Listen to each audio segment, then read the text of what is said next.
probably appropriate for us all just to sort of introduce ourselves so briefly.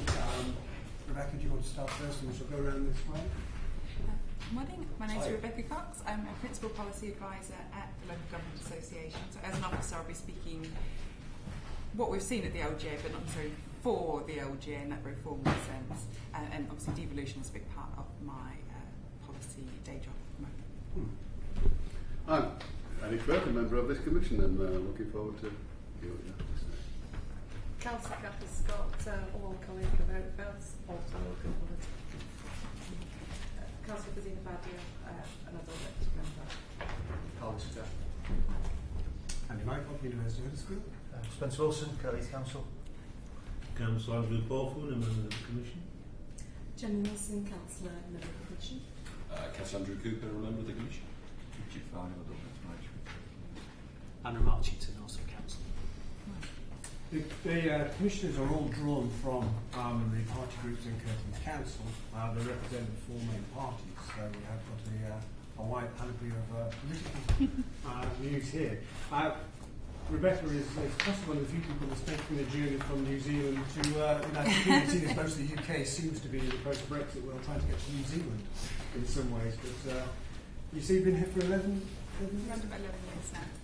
Well, the way which the next hour is going to go is we have certain themes that we're wanting to drill into. Beyond that, the commissioners will take questions in directions which they feel are appropriate.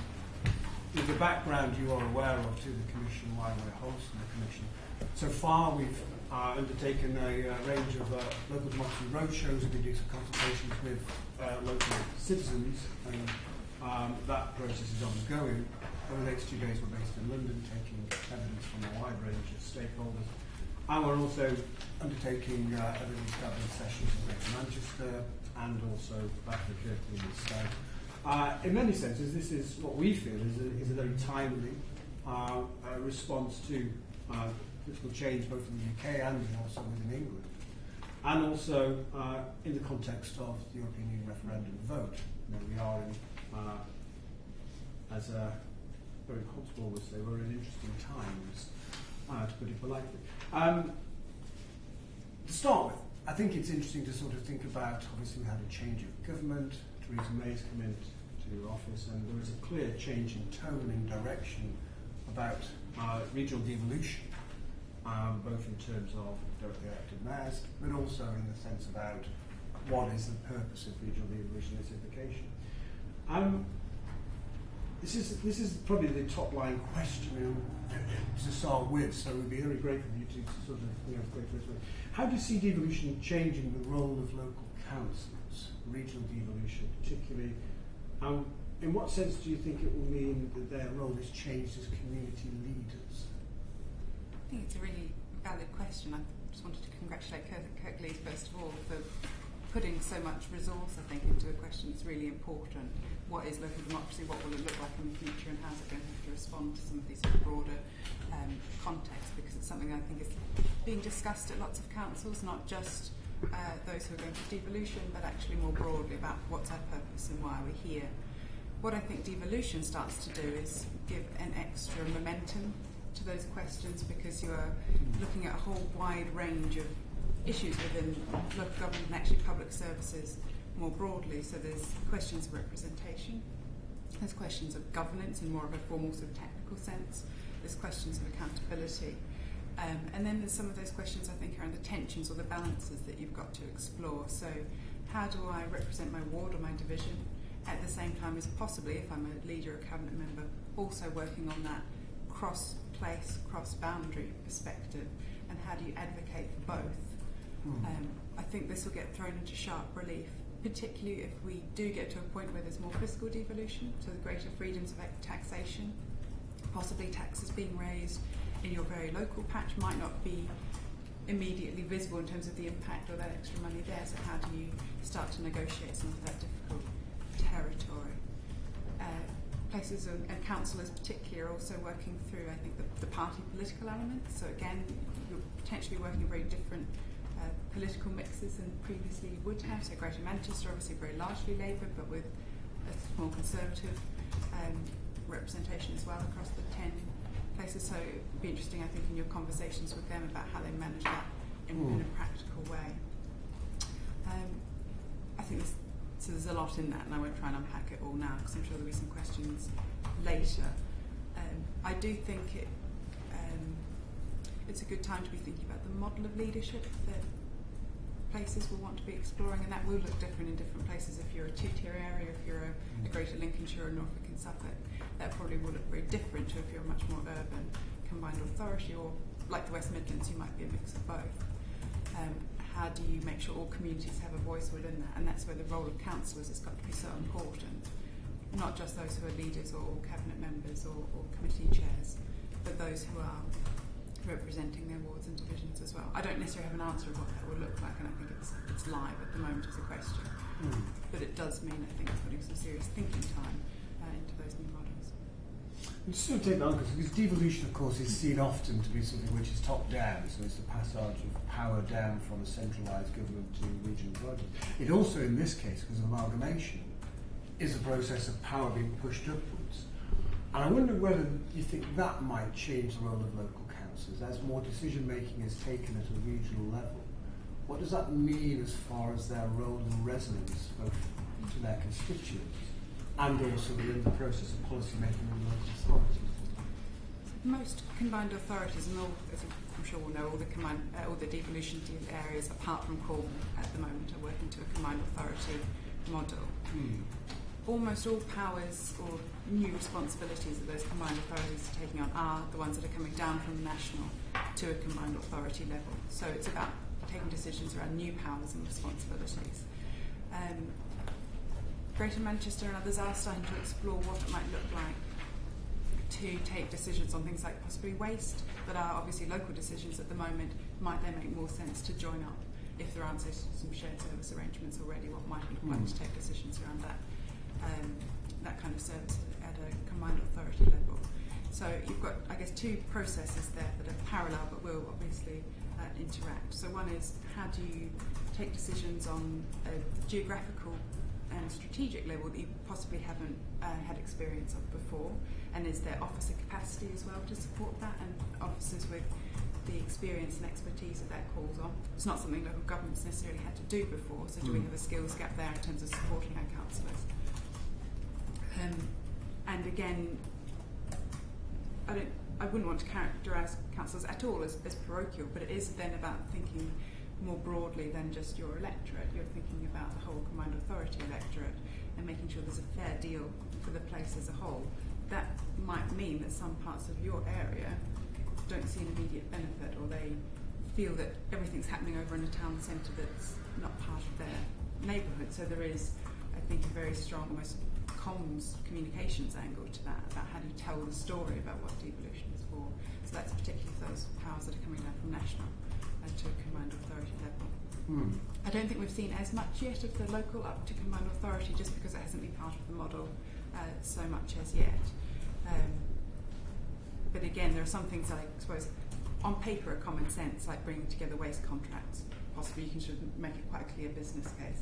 I think if you get into some of the more social services, that starts to become, again, possibly more difficult to explain back. At the same time, no one lives their lives within administrative geography. No one lives entirely and works entirely and has relationships entirely within their own boundaries. So maybe this is a truer representation of people's lives in a wider area. So one we've got to, I think, see in the flesh a bit before we understand. Yeah. Yes, does anyone want to go in at this point? Yeah, and I guess one of the things that I've been looking at with representation and the way we are is that you mentioned lots of different roles that councillors have, representing a community, being responsible for a large multi-million-pound organisation. And so you look at that and you think each time we were electing one person for one role, and that to me looks a bit strange, because you're expecting that one person to be multifaceted. If you go to other authorities, you might have the whole council up each year, and you'll have 3, 2, 3, maybe even 4 people that you're actually voting for. That to me looks like you're offering a choice of a team with people with different facets and different roles.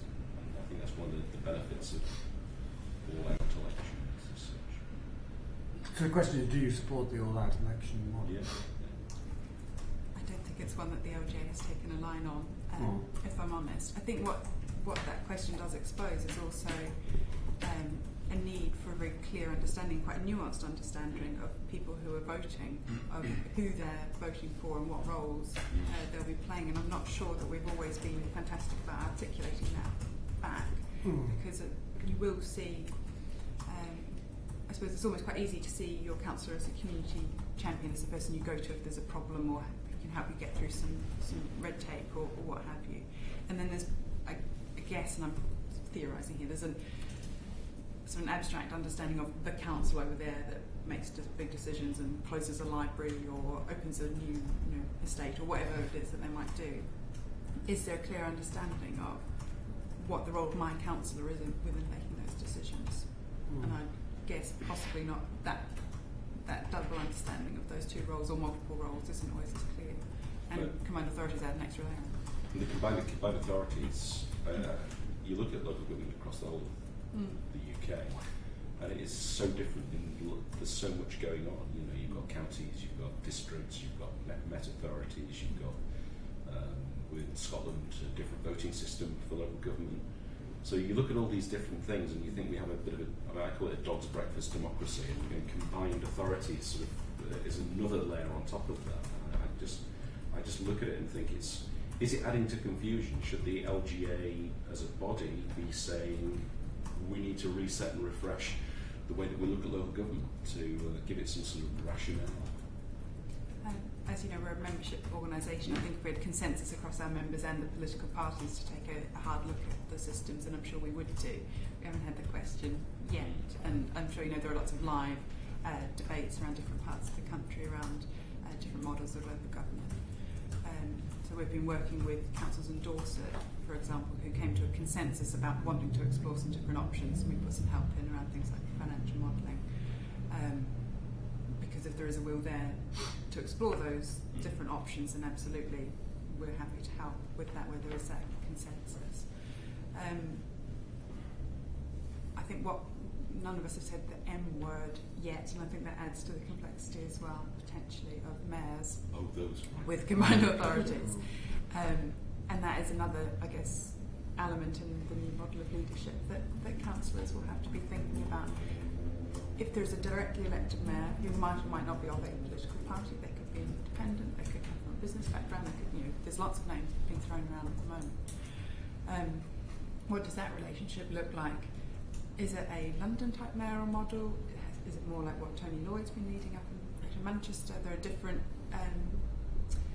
strengths of mayor that are being explored in the different combined authority areas, which will need or lead to different levels of scrutiny, accountability, powers of veto, what have you. So again, we're going to start seeing, I think, again, different models of leadership and different models of mayor as well, which, if you're thinking about complexity, is not making it any less complex, but making it certainly interesting.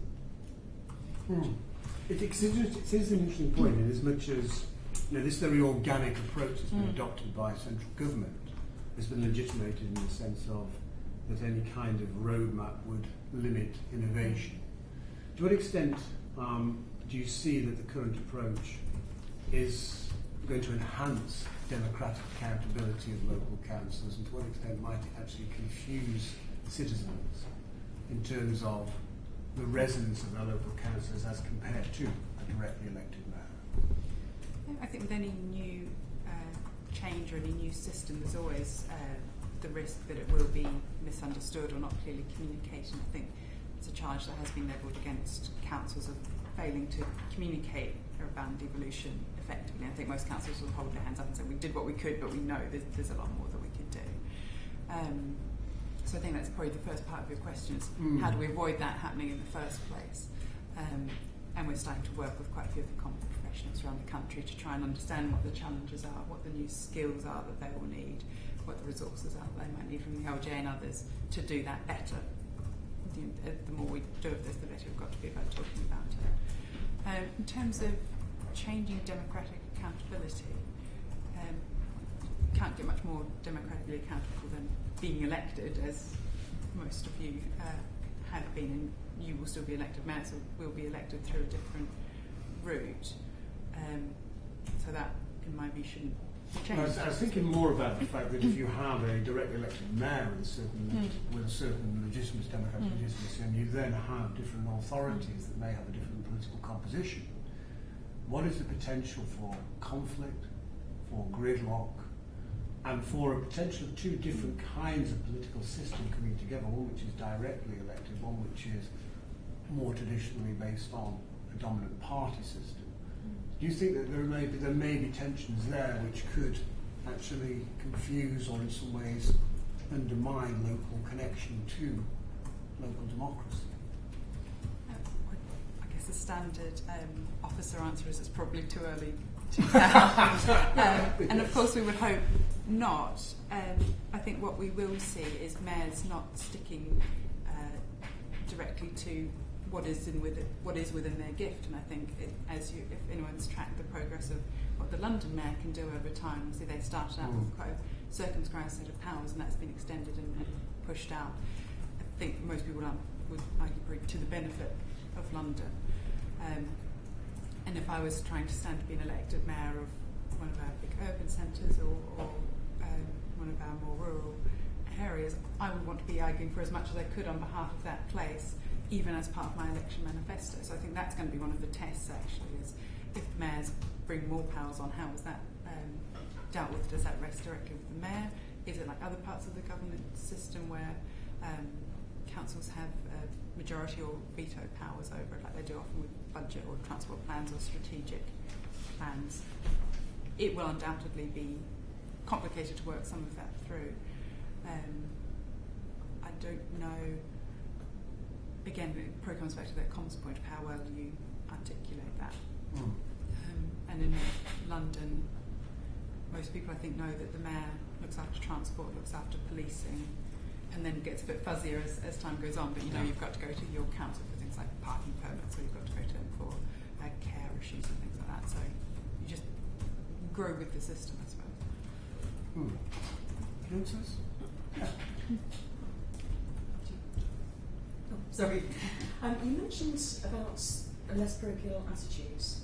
With other authorities, has there been any cross-party consensus to all parties signing up for that? Perhaps this is quite a selfish question, but say, for example, you and I were both elected, and part of my manifesto was I will work for the whole of Kirklees. The automatic comeback to that maybe doesn't care about the area they're elected to represent.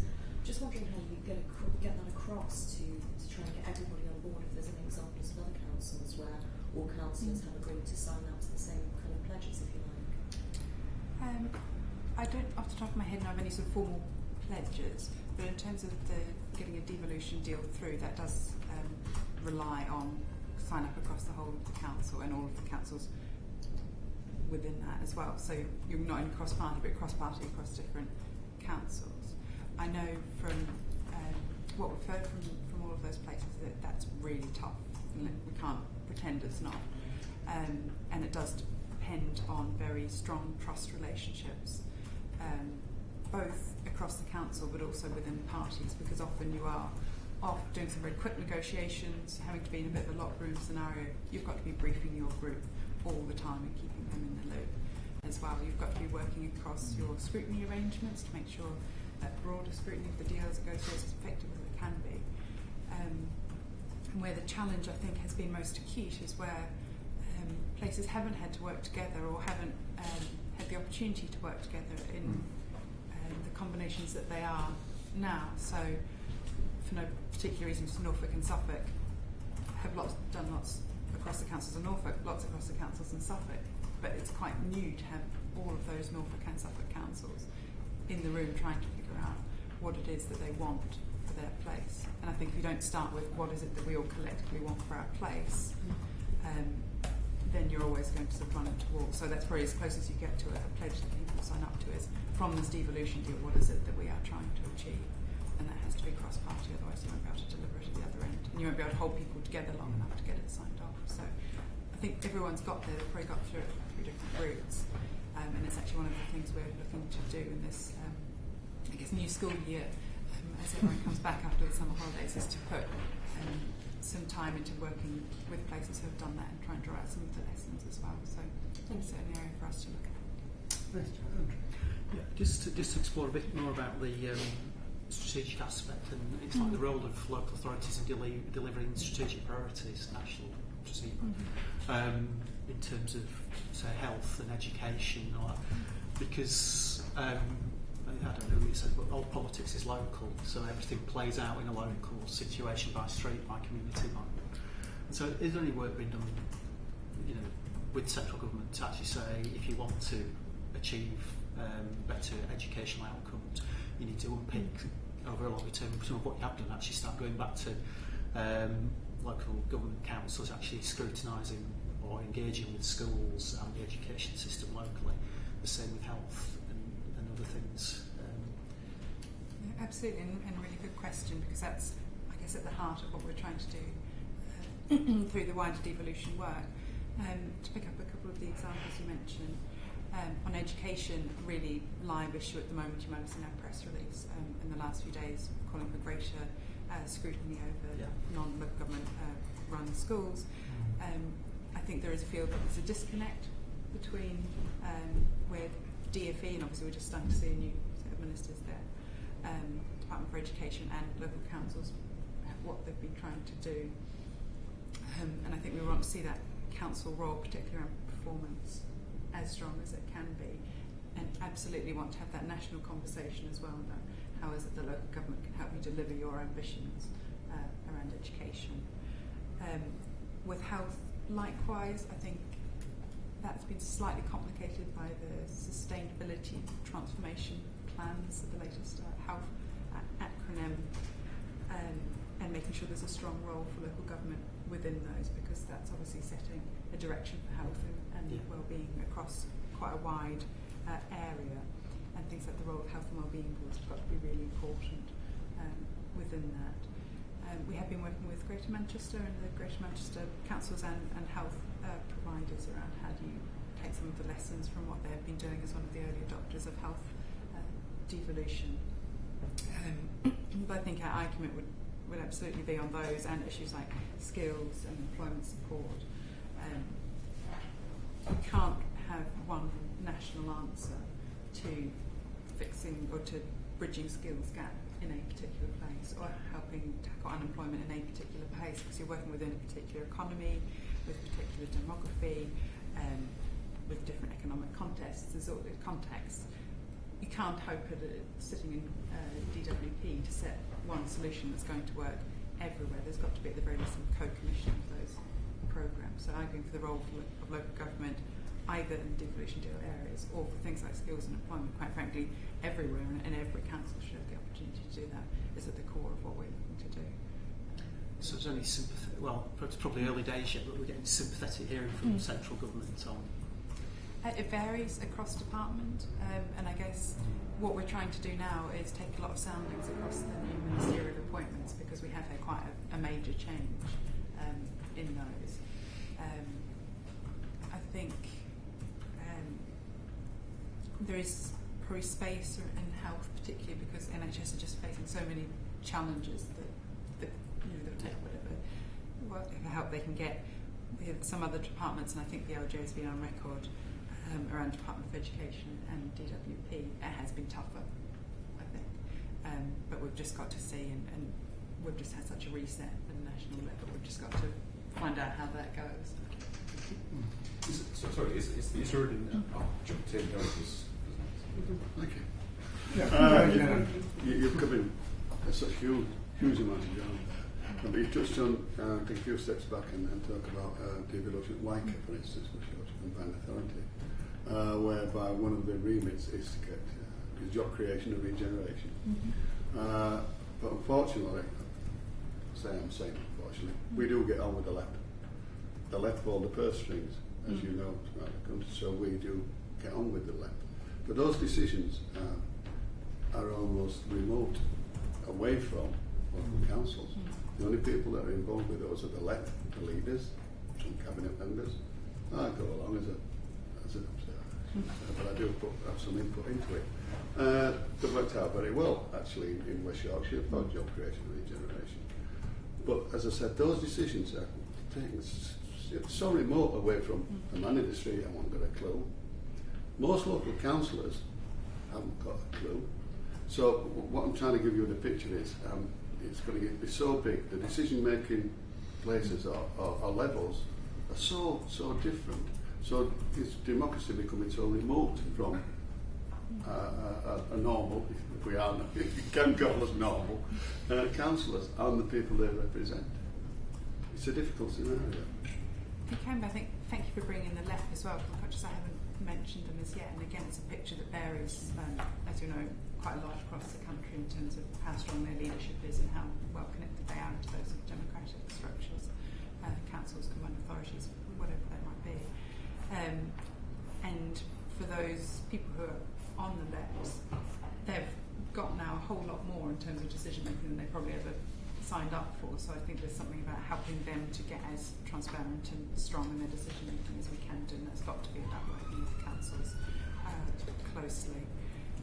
There's always a risk, I think, of when you've got any kind of bureaucratic structure to take decisions, which councils have to be, because they've got to run, as you're saying, multi-million or billion-pound budgets as well, of losing that connection back with people who are out there knocking on doors and talking to people and the people that they represent. So I think it's always an ongoing piece of work, isn't it, to keep that connection alive. And again, think about things like set up combined authorities. I would hope that people are taking it as an opportunity to look again at how they're doing that. And I know we're working really closely with the Centre for Public Scrutiny. I think they've spoken with you as well about how do you build some of that into the new governance models to make sure you do be as open and as connected as you can be. But there's always a risk. We've got a huge, huge scrutiny function as well, because we've got councils from all parties, so they're sitting and scrutinise all the decisions, but it's still very remote. And you've covered a huge piece of ground describing what we do and what we. How do we find time to do it all? and moving on and do more? No. And with the possibility of our numbers being reduced, which will make the workload even bigger. And again, there's always I think a tension around councillors being elected, the representatives, but a lot of you have day jobs, full-time or part-time, or other responsibilities that you've got to meet as well. And families. And how do you balance all of that? And how do you keep new people coming? Keep saying. Sometimes it feels like too much of an ask, isn't it? So that's too far. But and you can't keep relying on the same people turning up all the time as well. So how do we keep? How do we make sure that we're always bringing in more people to stand at elections as well? How do you make sure you've got that breadth of representation of the community in its broader sense in terms of representing all of the people that live there? And we're running a Be a Councillor, a little plug for our Be a Councillor campaign there, which is trying to keep that alive as well. But certainly the one about the role of the councillor and how do you balance that has been something that I know you can never find a perfect answer to, and I think we most recently tackled it under Samara Kakao with the CLG Select Committee in the role of frontline councillor, which I think identified quite a few of the hurdles. It's trickier to find the solutions because again, we looked at. Do you mind if I continue? Well, I was just going to come in and just before we move on about that question about capacity. I think it is an interesting question. I'd like to get your views on whether you think that central government has thought enough about this notion of political capacity in terms of councillors who are part-time elected representatives, but also in terms of councils and their civil service capacity, their ability to adopt the kind of strategic planning and decision making that appears to come with that devolution of power. Do you think the central government has thought through the implications of these fully enough? I know it's certainly something that they are conscious of. And when I say they, I'm probably speaking mostly about Department of Communities and Local Government has sort of a key relationship there. I think what we're seeing is a whole new tranche of powers, responsibilities, funding as well, coming down at a time when a lot of councils are very slim in terms of their office of capacity now, particularly I think at that corporate core because you've got to, of course, protect your frontline services and the ability to deliver them, sometimes at the expense of the core around things like data analysis or, as I say, some of those strategic and technical planning skills. So that's a consequence of a long number of lots of different decisions in Westminster, which I think are acknowledged, but I'm not sure have necessarily been built into the deal process in terms of what it is that councils will need to deliver or implement the deals that are on the table at the moment. I don't know. I think some of the debate around mayors, or the insistence on mayors, that certainly was very strong under previous Chancellor, and as far as we know, that mayors, particularly in urban areas, is still the agenda as it stands now. I think was partly about trying to concentrate some of those decisions in one person who would be a new person, and everyone else carries on regardless. That's obviously not true, and it's not at all how it will play out in practice, but I think there probably has been a gap in understanding, as there often is actually, about the role of councillors, the capacity of councillors, the sheer amount of work you've got to get through anyway, and then this obviously landing on top as well. So I don't know that has been fully acknowledged, and that's So we've got a direction of travel. We like to bring in travel. I thought it was going to give me a way out to that question. Yeah, well, I'm sure that there's looking for a way out. If you don't mind, I just want to bring Andrew in, because Andrew hasn't. Two areas that you've briefly mentioned earlier.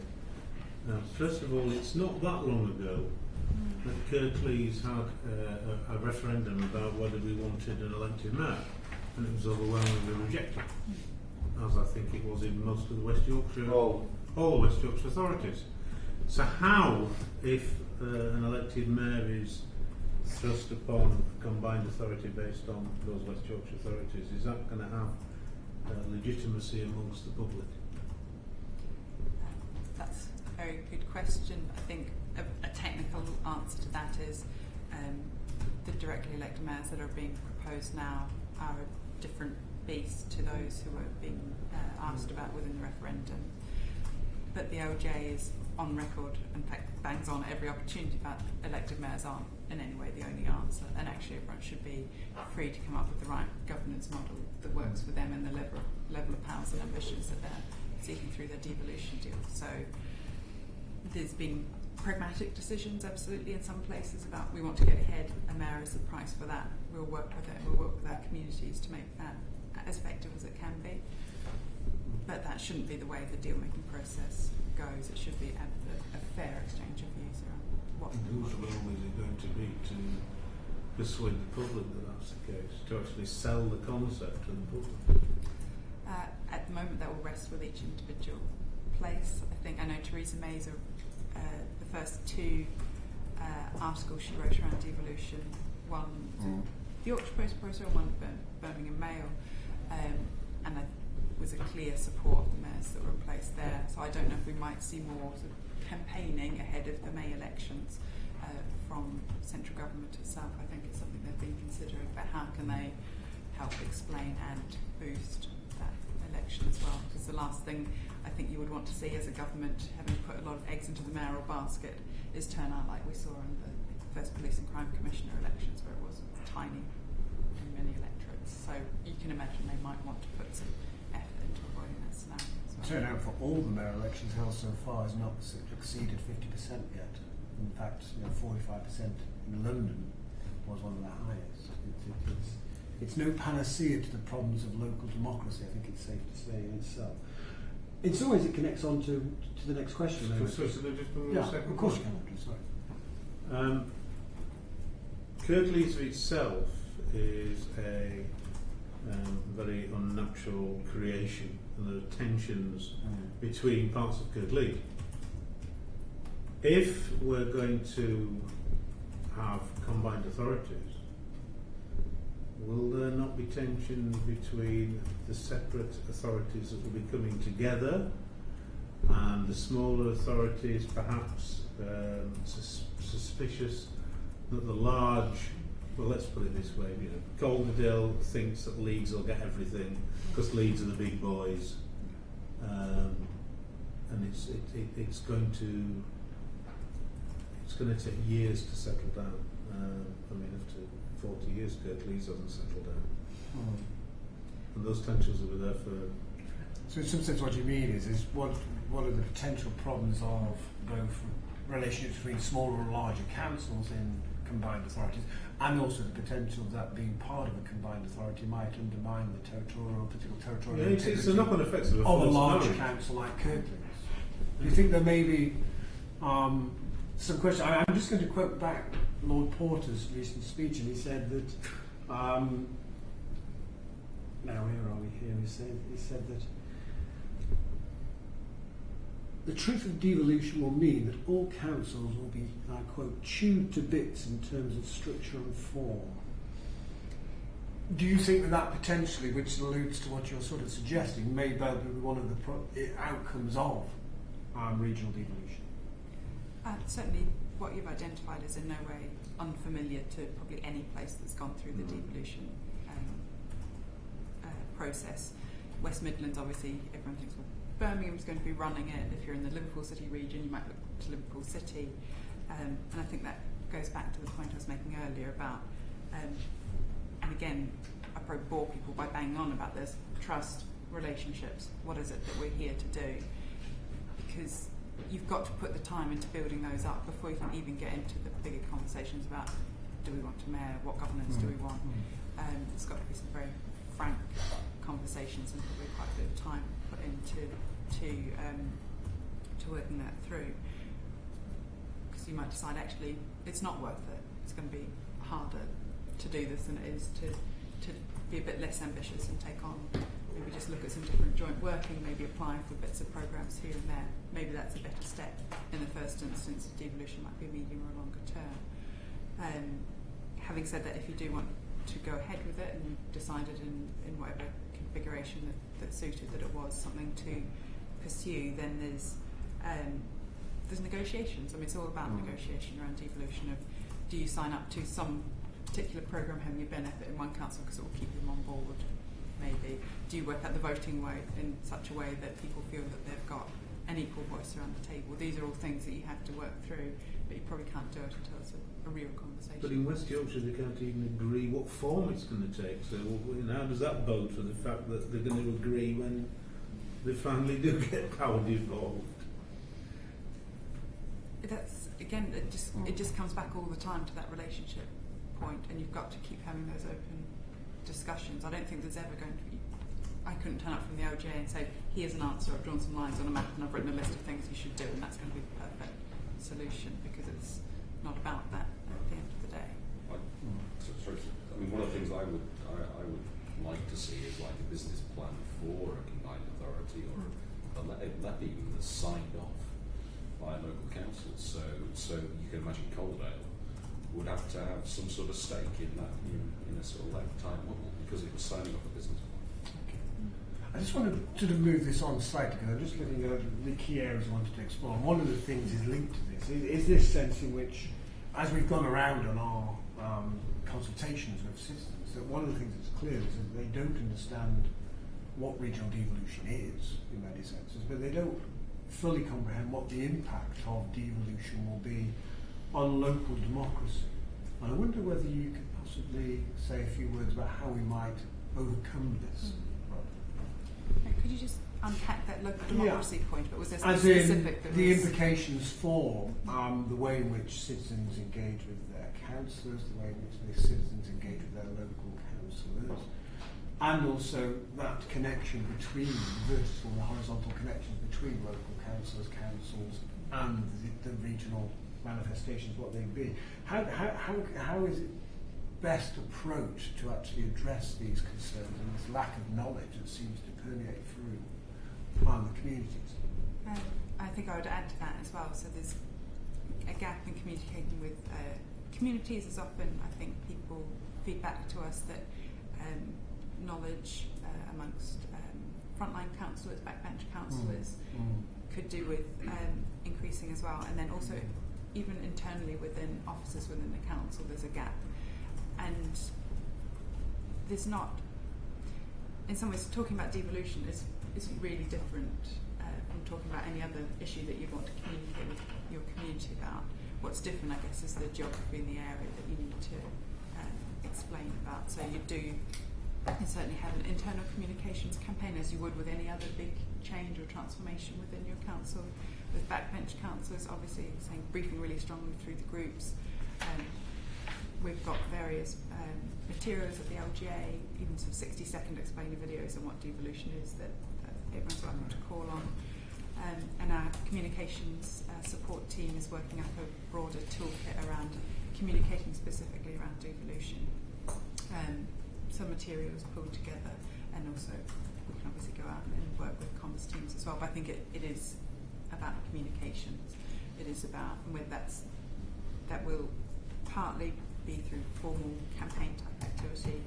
It's also about just being out and about and talking about it. Councillors are going to be one of the key champions because they are talking to people all the time, and that's not just people as individual private people, but also community groups who are obviously key within this, local businesses as well, faith groups, schools, you name it. There's so many different stakeholders, for want of a better word, in communities that you have to have those conversations with, and just put the time in. I think I'm not sure you can get past just putting time in and talking to a lot of people until you're bored of it, and then they've probably just started to hear you, I think, is what our comms colleagues always say. Once you're bored yourself, people have only just started to hear it, so it takes a long time. Yeah. Do you think one of the disadvantages about, because you said about it's all about communication. Most councils, not all, have a cabinet system. Therefore, a lot of the backbenchers don't really understand or don't know what's happening. We're exploring some kind of hybrid system where we're bringing back some committees to involve backbenchers. Do you think that perhaps is a way forward?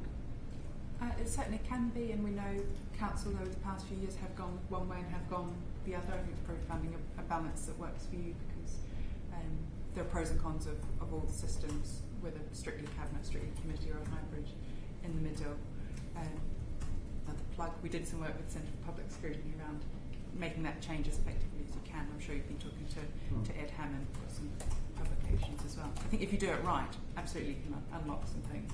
But it's not about the structure, it's about how you use it and the things you build into that structure. Because just changing to a different system won't necessarily give you everything that... But unless we involve the backbenchers, how can they possibly disseminate that information? Because they haven't got the information to disseminate it, so it's all held, absolutely, if you like, with the cabinet. And is it, whether that's through a structural solution or it's through briefings and just sharing information more broadly, but that I think it has to be done consciously and explicitly. You can't just expect people to pick it up, as you say, you've got enough else going on as councillors. But that in itself would be really difficult, because the cabinet member, whoever a party, whatever he or she may be, has such a high workload. It's impossible for them to disseminate to all of the backbenchers throughout the party. It's impossible. Yes, and obviously a role for us as the LGA as well, making sure we keep you up to date through our first magazine, through social media, through publications, through events as well, and just making that as available as we can. I read the LGA stuff every morning. Oh, gold star for our comms. Do you think that the pace of regional devolution has been an asset, or has been part of the problem that you've discussed here in terms of communication? It's certainly been one of the biggest challenges. I think the pace and the need, driven mostly from central government but not exclusively, to keep that conversation quite small and quite, I guess, largely with the leadership of the council, leadership of the groups of the councils, has made it actually quite hard to get the message out. But also, with that pace came rapid change. So you can't always fully communicate everything that's happening at every step, because the next day it might have completely turned around or something new might have happened. And I think that's something we're still wrestling with, is how do you keep people as informed as possible, while at the same time making sure that information is always up to date and relevant, because you could have put loads of time into communicating something from last week's negotiation with Treasury or DCLG. A week later, actually, the playing field's completely different. and you've got to sort of backpedal on what you'd already put out. So I think that's just been hard. But at the same time, keeping the pace up to get a deal through, we wouldn't want this to be a sort of 3, 4, 5 year period of negotiation, because by that point what we've negotiated is going to be so far out of date that you've lost the point. So, do you think the public have been consulted enough in these decisions? Every combined authority is a formal part of being set up has had to do a public consultation. Those have been accepted by government so far. So. They've often been served as a fait accompli, though, haven't they? That's not you haven't answered the question he asked. Do you think that the public have been consulted enough? I haven't lived anywhere that has been consulted, so I can't say. You can always do more, and I guess it goes back to that pace point as well, as how much time have you got to consult as well as you can within that quite short time frame, a lot of the time. I said at the very beginning of the session, I think councils recognise there's a lot more they could do and will need to keep doing, because signing the deal is one thing, and you've seen in Norfolk, Suffolk, so there was an East Anglia deal that was signed, Norfolk, Suffolk, Cambridgeshire and Peterborough. Actually, what looks like will happen is there'll be a Norfolk and Suffolk combined authority and a Cambridge and Peterborough combined authority. There's still a lot of consultation throughout that whole implementation process, so no one consultation is the be-all and end-all, because it's actually quite a long process with quite a few stages in it. You look at Greater Manchester, I'm sure they'll talk you through. They've been doing some really great work around engaging people around health and well-being and what they want for themselves and their lives within Greater Manchester, and therefore what does that mean for how they design their health and care systems. So, and that's quite a long way down the line for actually signing the deal. But actually implementing the deal, there's so much detail to be worked out. There's an opportunity to have some quite chunky conversations at different points along the process too. So we won't see things like that. Yes. So as I was saying, we've got so many details on it to be kind of So therefore, if we can't agree on anything, is there a time limitation where deals will be forced upon us? Not that we've heard yet. I think Do you think that will happen? I guess the main squeeze on time at the moment for those deals who are still working through, so largely the East Anglia, Greater Lincolnshire, the newer ones, is about parliamentary time to get the statutory instruments in place to have mayors and elections in May. So that's the timetable that's forcing the change. We haven't heard any indication from government that there's a cut-off point for devolution deals at all, and we know the answer keeps coming back, but it's up to you to come to us when you're ready to have that conversation. We'll just have to keep an eye on it. As I was saying earlier, we've got a whole new set of ministers, and they could decide that actually they want to have all this done and dusted by 2020. I don't know. There's things, obviously, business rates, discussion, consultations happening as well. Whether that will push anything through, I doubt, but you never know. And the unknown, I guess, is around the EU exit work. Whether so there's obviously the funding issue, which the LJ is pushing quite strongly on. I think potentially opens up some constitutional questions for England that might start to force the pace a little. And then there's a question about whichever model of Brexit gets adopted or delivered or designed, we at the LJ feel there should be an open question about where those powers that will be brought back from the EU would sit. Do they go directly from Brussels to Whitehall and Westminster, or actually do we have a conversation about where is the lowest level of power, decision making that they should sit? And I guess there's a question is if government is still feeling like combined authority is the right place to host some of those powers. Again, that might sort of speed up the timetable a bit, but that's nothing that we've heard from government. They're just thinking through, I guess, some of the broader questions we're grappling with. That's an interesting point about subsidiarity, whether it can be replicated in the same way twice. So before the general election, we had the first 100 days, the document from David Sparks, which was the political political message from the LGA. Got your phone again? No. End of your time, We've now effectively got a new government, no general election, new government, new prime minister. Has the LGA re-engaged on this agenda with government? What our asks are? Have we done that as in members of the LGA? Have we done that at a systematic political level? Have we taken that approach?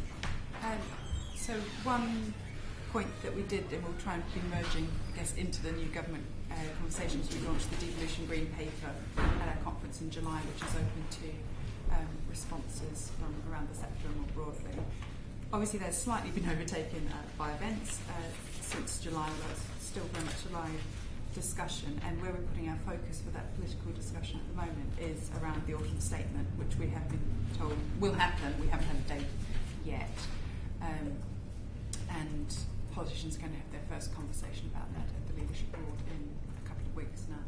So it will be focused around our autumn statement submission this year, taking not quite 100 days approach, but it's, I think it would kill me to write another one, but similar, well, parts of it. We'll take a similar approach in looking at some of the big challenges that the government has said it would like to deliver.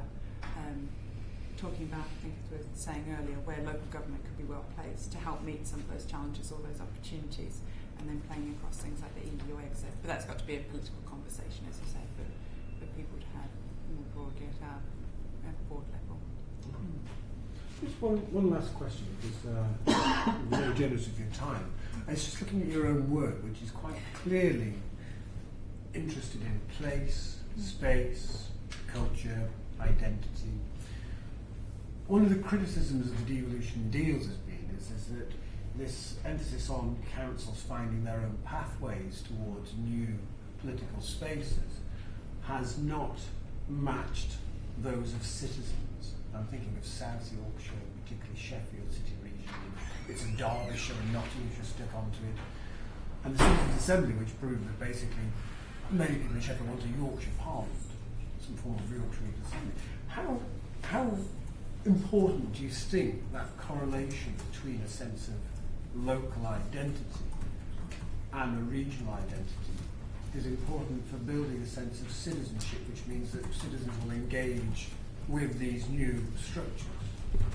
It's a really good question. I think that sense of place and identity and belonging, coupled with what I said earlier about people don't live their lives within administrative boundaries.